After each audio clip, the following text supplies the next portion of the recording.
In today's video, I'll answer your question: what did Jesus mean when he said, "I and the Father are one," in John chapter 10, verse 30? Then afterward, as always, I'll share some helpful resources, so stick around until the end.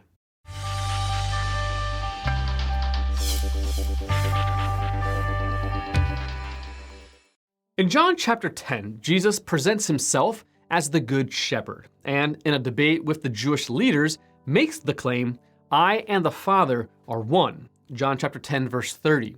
It was a bold statement, one his audience found quite audacious, and it reveals much about who Jesus is.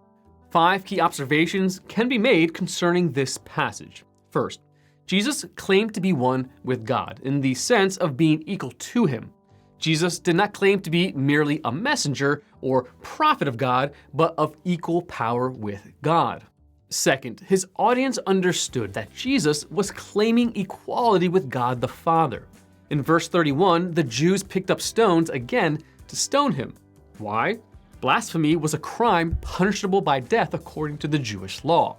When Jesus asked why they were planning to kill him, they answered, "For blasphemy, because you, being a man, make yourself God."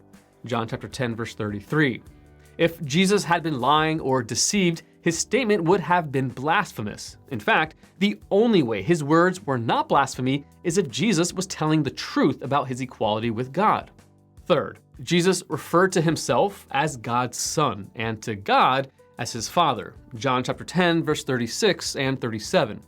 He used Psalm chapter 82, verse 6 to show that the Messiah has the right to claim the title Son of God.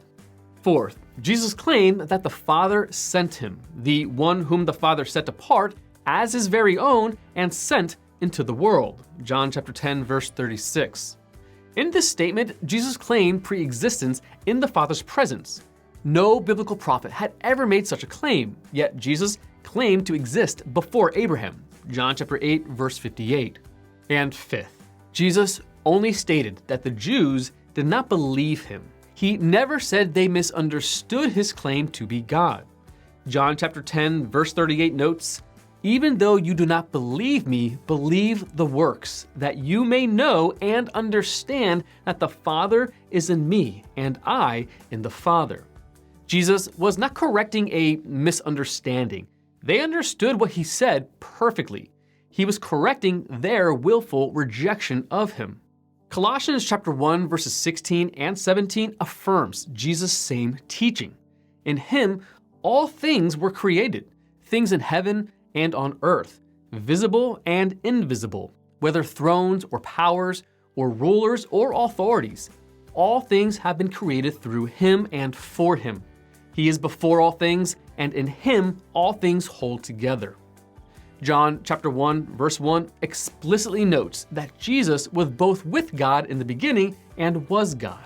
In summary, Jesus claimed to be one with the Father as part of a larger argument to note that he had existed from eternity past, lived in perfect oneness with the Father, held the same power as God, and was sent by God, the Father's authority.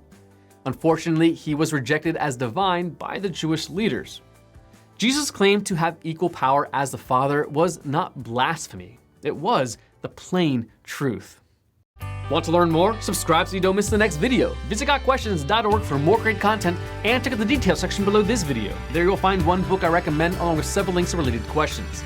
If you'd like to learn about Bible Munch or if you're interested in bite-sized devotionals, subscribe to Bible Munch on YouTube. It's linked right here. Now remember, got questions? The Bible has answers. We'll help you find them.